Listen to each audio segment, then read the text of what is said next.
I don't think retail readiness should be a term that anybody in the retail industry is unfamiliar with. It means a lot of different things, whether you're doing brick and mortar, whether you're doing online. Even within Amazon, retail readiness is critical from an insight perspective as we approach high traffic periods within Amazon as we as we approach promotional periods, whether it's Prime Day, Black Friday, Turkey 5, that type of thing. And the key is really making sure from a content perspective, which includes things like reviews, A+ pages, a lot of different things that the team is going to touch on. It certainly includes channel management to be able to leverage and ensure that your brand's reputation is, or your brand is represented properly.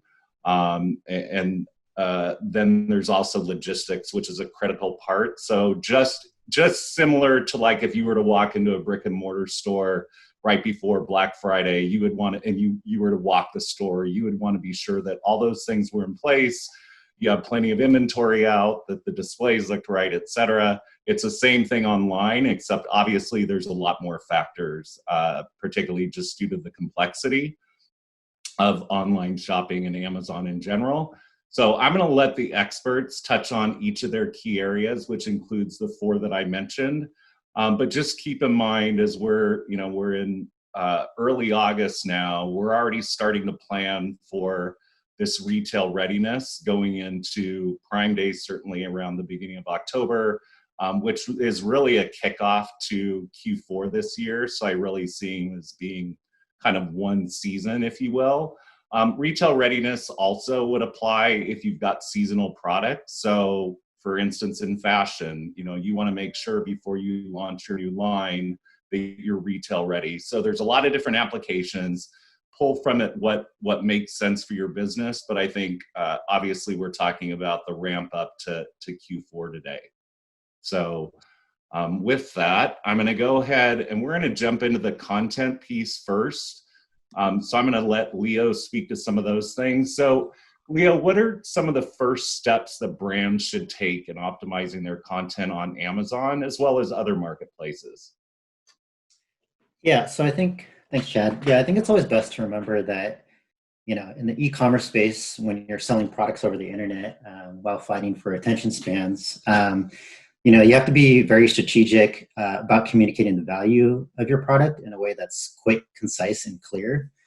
And because we're all, obviously visual creatures, we learn and make decisions better by looking at something. And that means having obviously good video, photos, images, anything that can help visualize your product to consumers.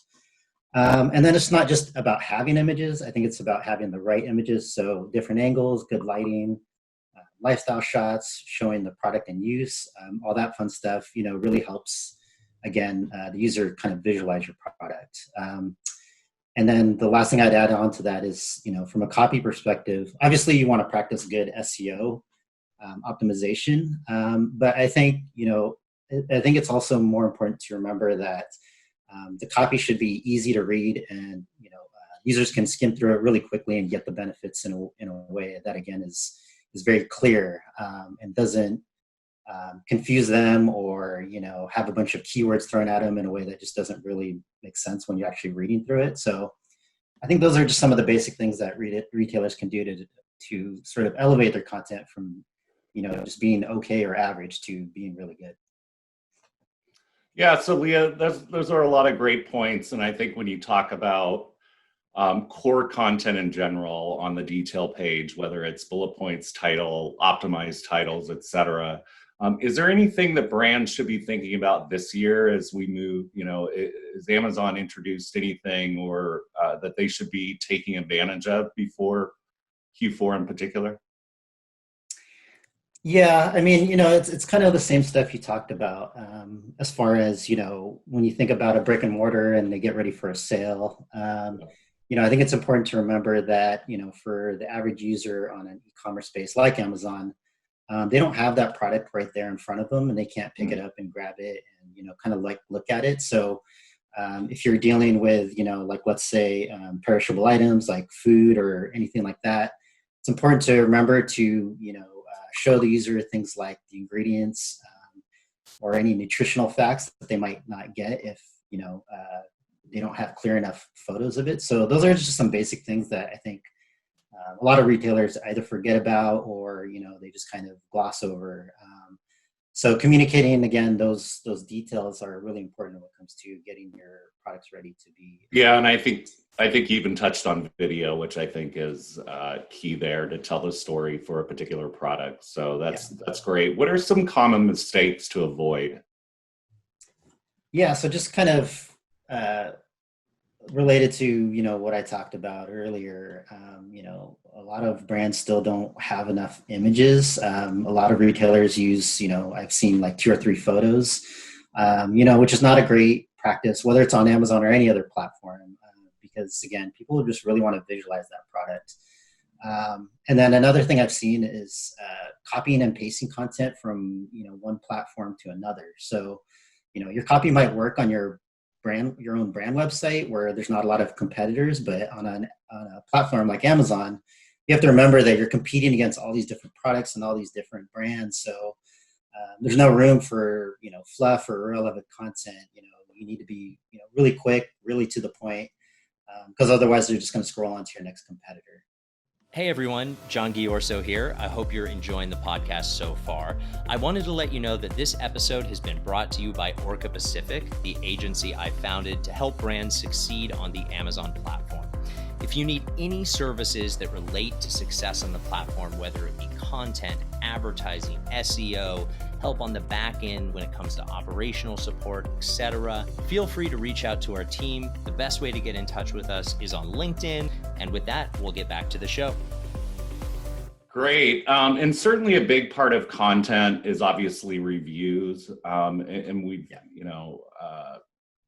definitely got Peter here to talk about that. So Peter, did you want to jump in?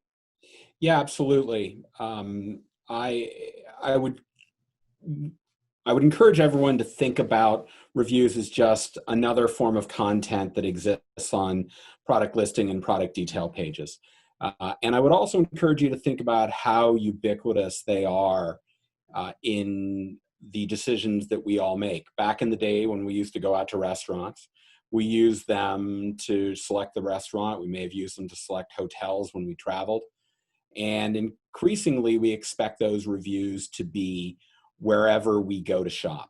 So some statistics to think about, and this is based upon our years of research. 9 out of every 10 consumers typically won't make a purchase without the presence of ratings and reviews on a site.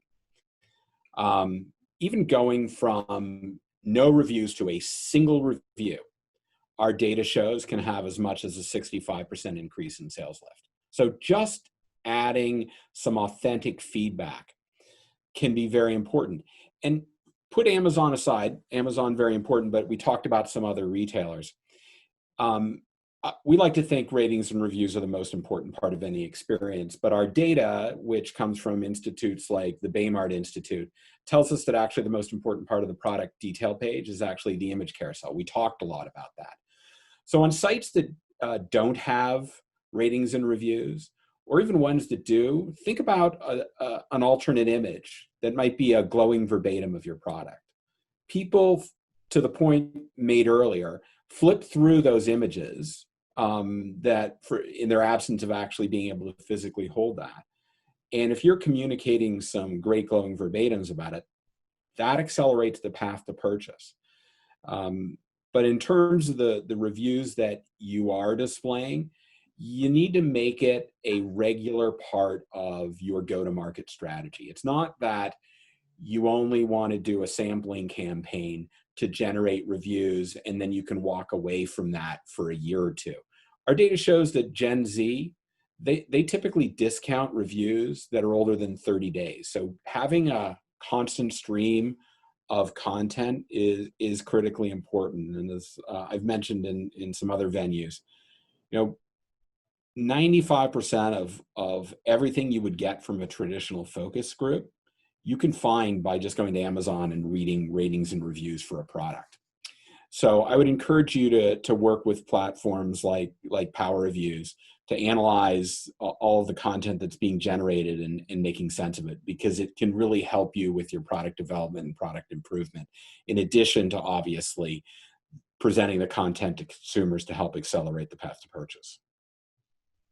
Yeah, that's great. Good feedback. So how should brands, let's go to Amazon specifically, how should they manage reviews on Amazon? Let's say if they're, we're going into Q4 now. Yeah. Let's assume we've got some new product that's going into place. And then certainly we're going to be getting reviews. How should we manage that in terms of responses and ensuring that not only do we have the breadth of reviews, but we've got the right reviews? All right, so let's take it from how should you engage with the feedback that's coming in. At an absolute minimum, you should respond to every low-rated review. If you don't, our data shows that consumers will discount the value of a brand that is unresponsive to negative feedback. The other thing I'll tell you is that when you do respond to negative feedback and you resolve the issues, those people more often than not become even stronger brand advocates for you. So respond, and if you have the bandwidth, you should certainly respond to all reviews. If people leave you positive reviews, thank them for it. That shows you that you pay attention to the feedback that's coming your way. When you think about building your content library of reviews and images and videos, it's not just about, do I have a 4.5 or 5-star rating? First of all, I'll just tell you that if you have a 5 out of 5-star rating, people generally disbelieve it. They think there's something fishy going on there. We find the sweet spots between, say, a 4.2 and 4.7. But the things you should be concerned about are not only the star rating, but how many reviews you have, what percentage of your entire assortment is covered. So you may have a lot of reviews for your big selling items, but your tail, they need some attention too. Remember, in a digital world, your brand doesn't get blocked together like it does on a shelf. Every SKU lives for itself, so making sure you have coverage is critically important. That will help you in search results. You want to look, I mentioned earlier, on the recency of reviews. You want to look at the overall shopper sentiment. So using tools like what we offer, which is natural language processing to associate the shopper sentiment with reviews, can be very important. You want to look at the review length. Review length is critically important because you get meaningful feedback that can help you on improving your product and even innovating. And lastly, we heard comments about images in the image carousel and videos. Those are also important from a UGC or user-generated content perspective. Really bringing those images and videos and encouraging those to be included, that helps accelerate the path to purchase for consumers. Yeah, great. Thank you. I'm going to jump back to Leo for a minute because I think that there's an overlap with content a little bit, specifically related to content and review scores. Leo, do you have any feedback on how you can improve user review scores with content specifically? Obviously, Peter touched on image carousels, that type of thing, which is key for representing your product properly, but anything specific relative to the content piece? Yeah, Peter brought up a lot of great points, and I just maybe want to add on to some of that, get a little more granular. So yeah, obviously, reading those negative reviews, it sounds like common sense, but I'm always kind of surprised when I look at product reviews, and then you look back at the content and the seller doesn't seem to address any of the concerns that were raised through those reviews. Some really great practical ways to address it is, you can take those photos, add text to it, have call outs that really show or illustrate some of the benefits that, maybe that wasn't clear through the content before. But so another really common thing I see is complaints that the item is either too big or too smaller than they thought it was going to be. So an easy, practical way to fix that is showing it in somebody's hand or having somebody interact with the product in a way that, again, the user can visualize so that they can get a sense of how big that product actually is. The other thing I would say is, just be really clear about what your product does, but obviously, you want to do that, but also you might want to point out maybe some of the things that it doesn't do. So the easiest example is like batteries. If the product doesn't come with batteries, it doesn't hurt to just make that clear. If you're, for example, if your printer isn't a Bluetooth compatible printer, I think that's okay. Just make it really clear so the user knows what to expect. So I think little things like that can help avoid negative reviews, which at the end of the day will only help your product. Yeah, for sure. Okay, great. So jumping back to Peter, sorry to go back and forth here, but I just thought that Leo could chime in around some of Peter's feedback on the actual reviews. So what metrics should brands be concerned about relative to ratings and reviews? Well, yeah, I think I covered those, but just to reiterate, your review count, your average rating, your assortment coverage, those are all, the real kicker here is, though, you want to be focused on benchmarking yourself against your competition. So a lot of where I work with large brands in particular, but some nascent brands, is assessing a category that they compete in at Amazon. Being able to analyze all of the content being generated and create an objective scoring system using those metrics and weighting them differently, and being able to say, here is your brand health score, here is where you are positioned relative to other brands in the category, and then identify what are some key themes or topics that are associated with positive or negative reviews. I worked with a very large brand just last month and showed them very clearly from their reviews that while their overall reviews were very strong, the one topic where they scored very negatively was in not having terribly frustration-free packaging. And that got them going to their design team and saying, hey, we need to pay attention to this because this is going to ensure that we are even better than we are right now. So working to analyze that and compare yourself, learn more about yourself, and then compare yourself to some other players in the category, that'll help you understand why they're succeeding from a consumer acceptance perspective. Okay, great. That's a good bridge to our next topic, which is channel management. So you mentioned players, people that you're competing with on Amazon as well as other online marketplaces. So certainly Daren is an expert here. Daren, what would be the importance of channel management in today's market?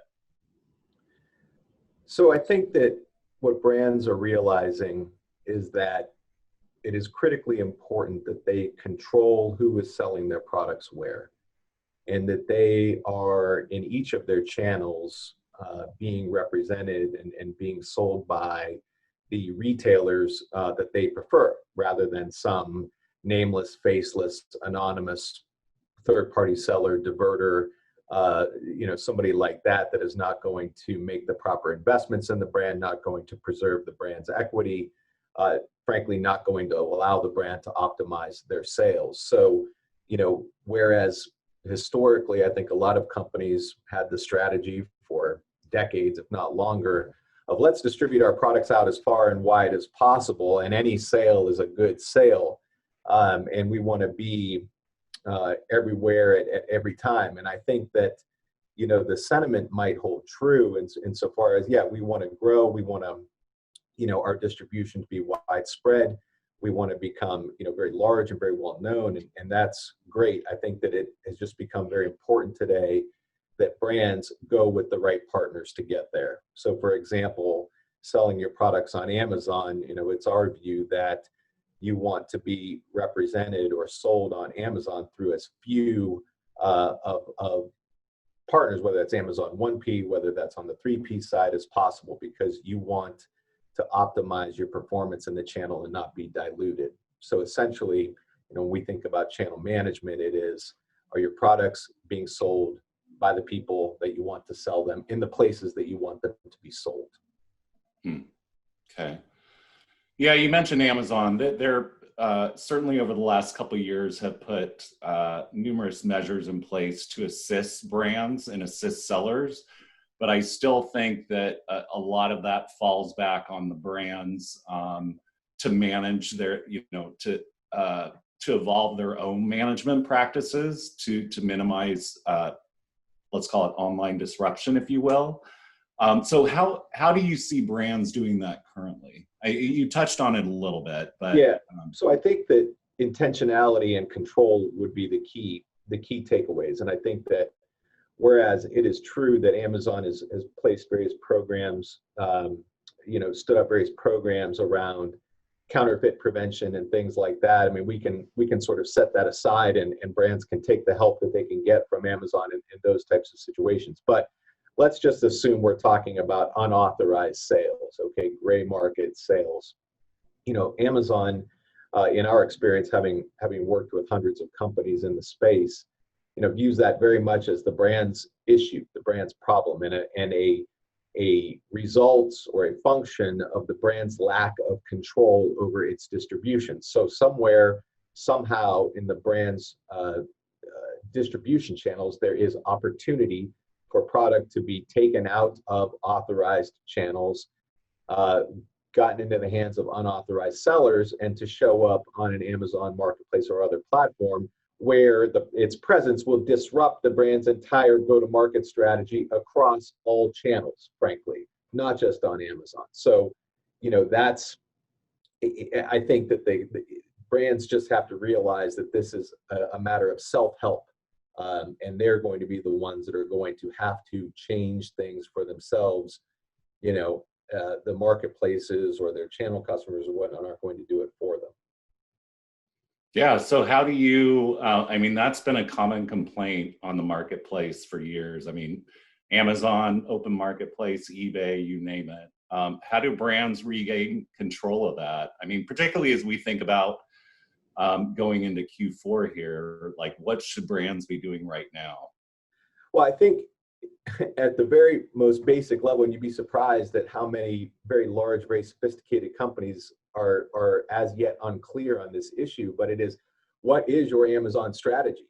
A lot of brands say, well, I've got a 1P relationship with Amazon, and then you dig into it, and their strategy really is for every single outlet, whether it's a distributor, retailer, end user, to be able to sell on Amazon. And it comes around and disrupts their entire intended Amazon strategies. So I think just getting crystal clear on what is our Amazon go-to-market strategy. Let's say it's a 1P relationship with Amazon. Okay, now we have to preserve that and protect that in a very holistic manner. We need to go out to our authorized channels and say, hey guys, this is your lane. This is where you're allowed to sell my products in an authorized manner. You can't turn around and sell on an online marketplace like an Amazon unless I've given you permission. Okay, I sell there 1P, Amazon sells there.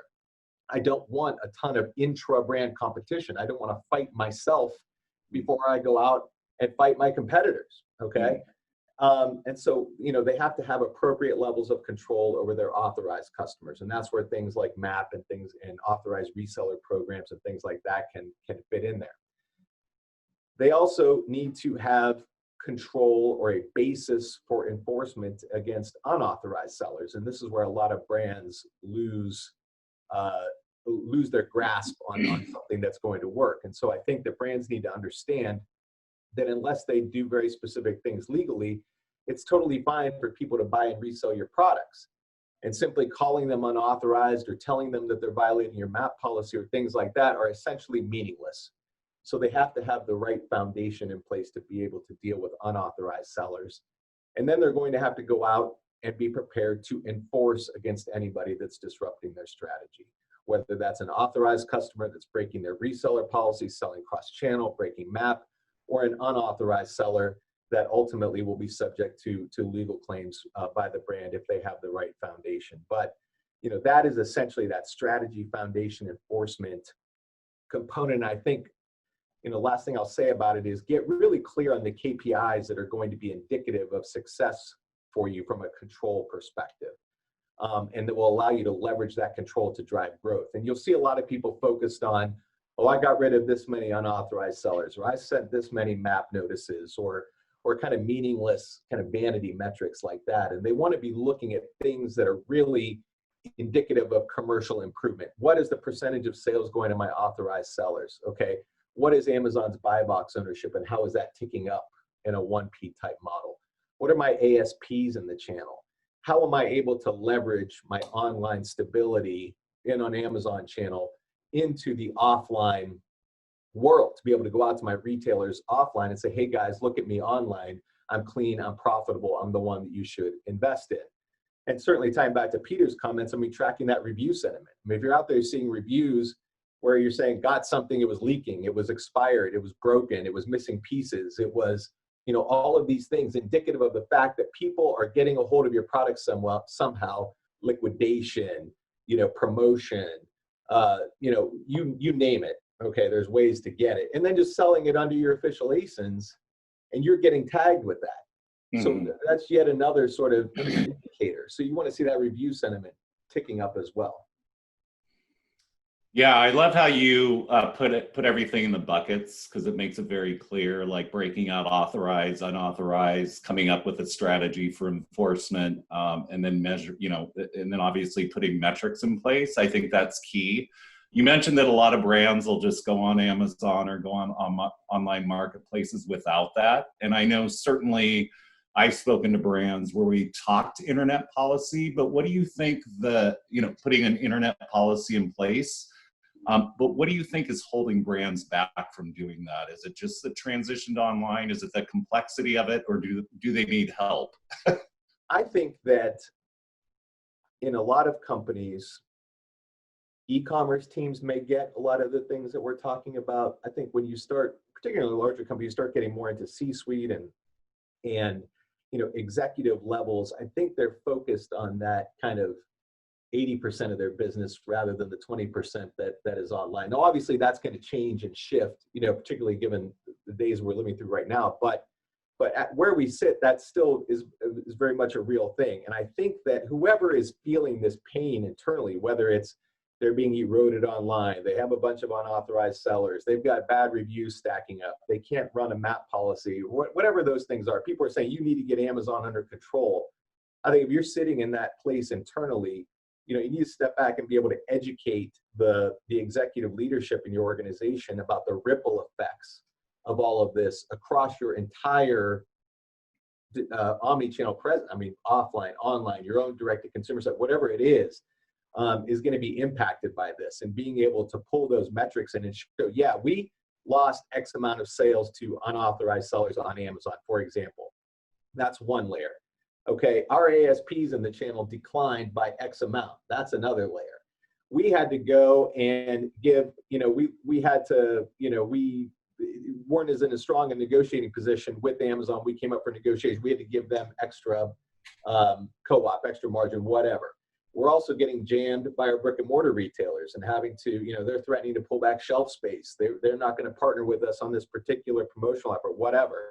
And you really start to see the real impact of a lack of control ultimately. That's, you know, I think the type of education that people that are seeing this on the front lines need to bring forward in their organizations so that the organizations understand that they're going to have to do these things. It may be a little different than they've been doing business historically. They may have to go out and put some guardrails in and do some things like enforcement. But you know, if there's a reason why brands aren't doing this or haven't crossed this bridge yet, I think it's a lack of understanding among executive leadership about the true impact of all of this. And then B, maybe just sort of hanging on to what's becoming a kind of quickly antiquated way of doing business. Yeah, that's a great point. Quickly shifting. It's not going to be it's fast. 20 rule like we talked. So stresses the appointment. And any like common mistakes to avoid as you're putting these policies together, or as you're thinking about enforcement, for instance, that type of thing? Yeah, I guess I'll just to briefly hit on this. If you're going down a path and you say, you know, I want to fix these things, you know, I want to fix my lack of control, be wary not to fall into the trap of fragmentation. There's no single policy, there's no map policy, there's no reseller policy, there's no scary letter, you know, there's no sort of one-off thing that you can do that's going to fix this for you. So as you go out, understand that this really requires, a very holistic approach to pay. It's not particularly difficult necessarily, but you have to bring the various pieces together and take care of it in a very integrated way. Otherwise, things are going to fall apart. Just very quickly, by way of example, a lot of brands will try, first and foremost, try MAP.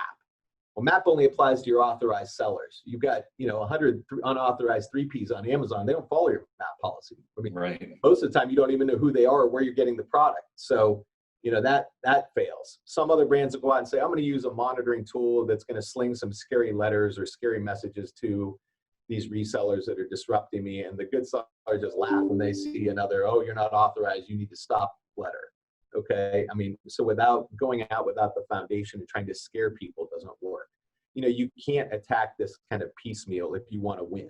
If you want to just say, oh, I got rid of X number of sellers, notwithstanding the fact that, you got rid of 50, 60 new ones came in, we don't talk too much about that, but we want to, show that we're doing something, sure. But if you really want to solve this and drive commercial outcomes, you need to take a holistic kind of integrated approach. So that's kind of the mistakes I would say to avoid at the threshold level. Great. Great stuff. Thanks, Daren. Thank you. So, as we move into the next piece, which is talking about logistics, I think it's important to note that a lot of what we've covered right now, Amazon's 3 pillars, just speaking Amazon, obviously there's other online marketplaces, but kind of their 3 pillars that have supported their business since they started in '95 was selection, convenience, and price. I certainly think channel management, convenience revolves around obviously detail page completeness, reviews, a lot of that stuff that helps make the buying decision easier. But there's another component which goes into logistics, which is huge when you think about retail readiness, because not only do you have to have your channel under control, you've got to have your reviews there, the content in place, the image carousel, to Peter's point, but the stock has to be there in order to have that delivery message for the customer. So I'm going to jump in and let Michael kind of take the next piece of this here. So Michael, I guess just to kick it off, what do you see from the last peak kind of shelter in place action that took place back in March through May roughly? And potentially we're going to move into more of that as we approach, some states are rolling back. We don't know what it's going to look like for Q3 or Q4. So how are merchants and brands preparing for some of these potential logistical challenges as we move into this peak period? Yeah, it's a great question. I think to touch on the first part, the last peak was really interesting. We saw it was roughly around March, you started to see this first wave of Amazon merchants just flooding into the system, looking for a place to send items. Maybe they already had a supply chain going and they were limited in the FBA, and they were acting in advance of a lot of other folks. We saw a second bucket that essentially was pricing it out across different fulfillment options. They didn't act, and then a month later, they were like, I don't have any other option other than finding a backup. And I think there's, a lot of comfort in FBA, right? You're used to that. And when they start limiting it, you realize you have to go find another option out there. I think even just recently, I read an article from Brian I can't even pronounce his last name. He's the chief financial officer of Amazon, literally saying we're out of space. We've run out of space. And we're already seeing merchants being limited right now and trying to plan ahead for the next quarter. And I think I'd say it's naive to believe that it'll run smoothly into the next couple of quarters if by July, Amazon's already alerting people to, essentially you have limitations on what you can send into FBA. And so similar to what we saw in the first wave, where we saw a huge influx of merchants coming in, and then we saw people who acted maybe a month later and sent stuff in. I think we've already seen the first wave in the end of July and even currently right now as I speak. We anticipate that a lot more merchants are going to be finding secondary options, whether that's deliver or any other fulfillment option. I think it's really, really important to acknowledge to the audience on the call that a large part of it is not necessarily even just a space issue. Sure, Amazon has, challenges with starting off this year saying we're going to build X amount of warehouses and then realizing you can't build because construction is non-essential. And so that whole plan gets thrown out the window, right? But it's also a labor shortage. I listen to even just regular radio, and I'm hearing Amazon commercials trying to recruit people to come and work in the warehouses. And I think there's a comfort level across, we're noticing a lot of 3PLs, not only a labor shortage on hiring, but comfort in hiring new people and onboarding them right now during a pandemic when there's a lot of issues there. So I really anticipate that this next month or two is really going to shed a lot of light in terms of some of the challenges we're already noticing.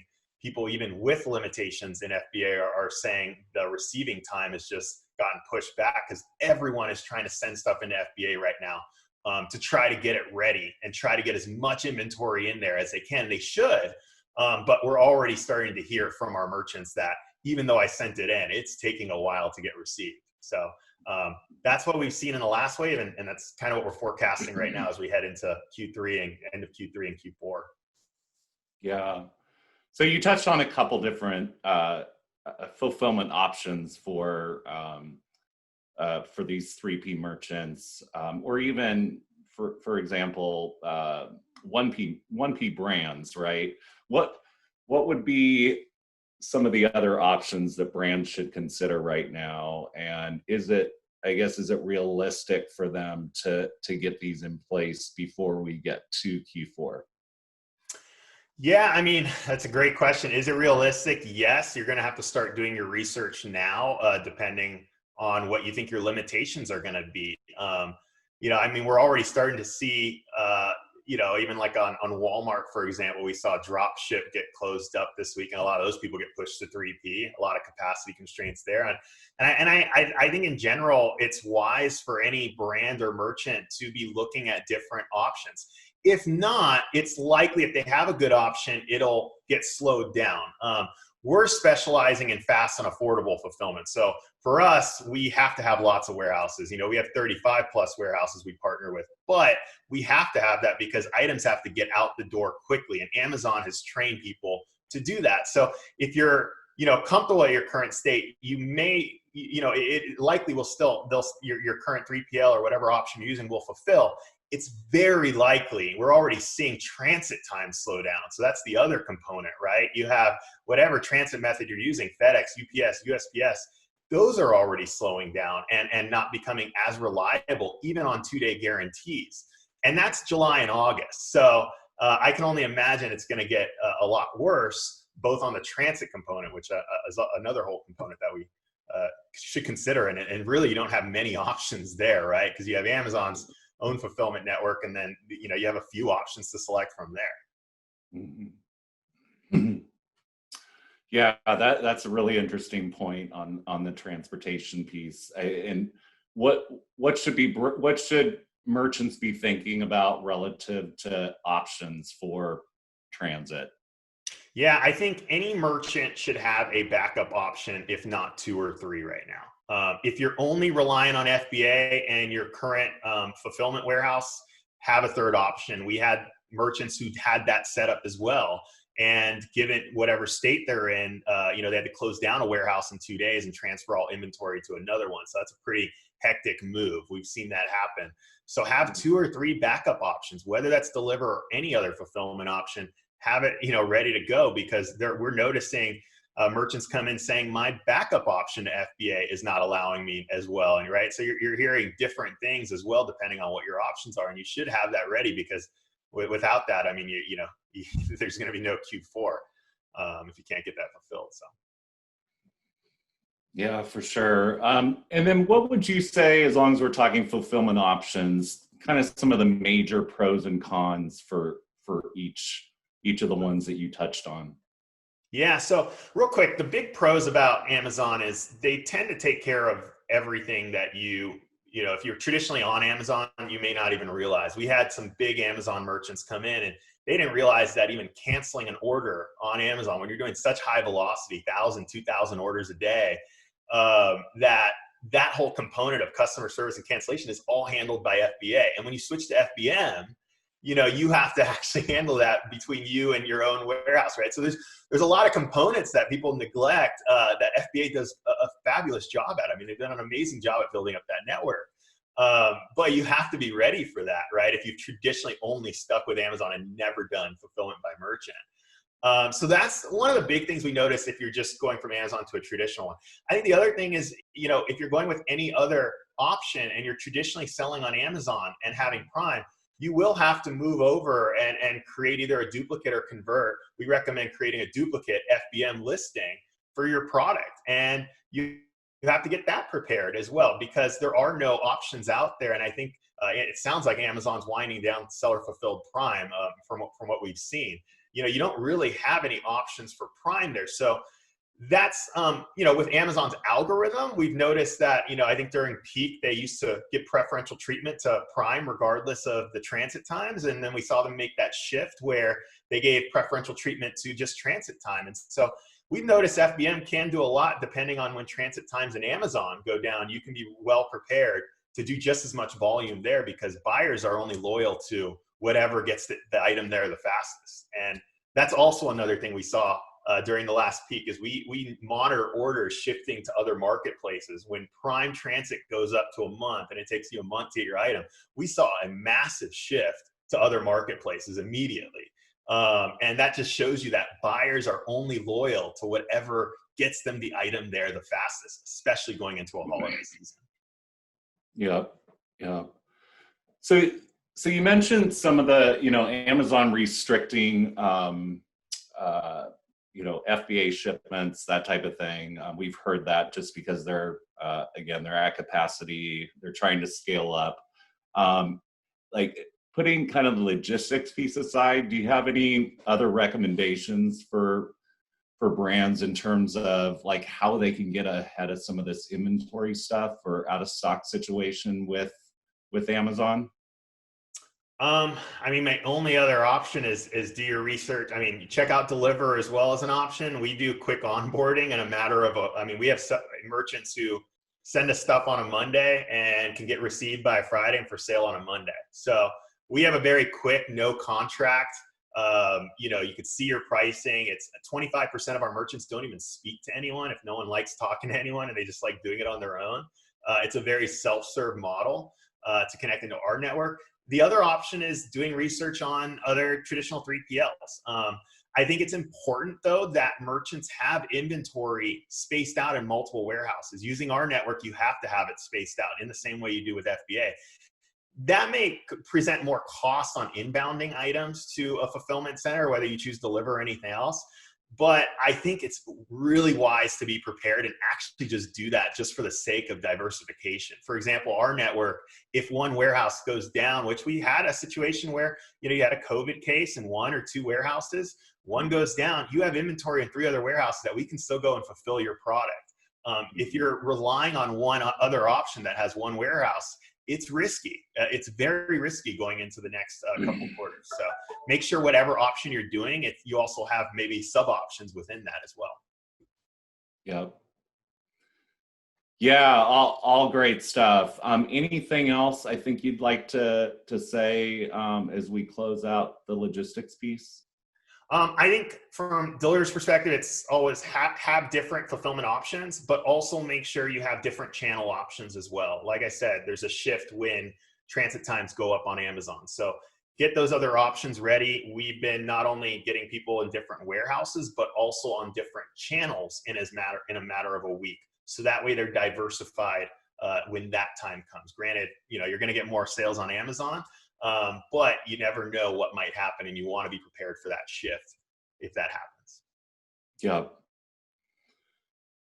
Yeah, for sure. Well, great stuff again from our entire panel. I think the meta point that I'm hearing is there's a lot of planning in order to get ahead of retail readiness, particularly in this COVID environment. As things are shifting rapidly online, we know that there's going to be more customers purchasing online, which means that they're not going to have that brick and mortar experience like Leo mentioned, or they may not.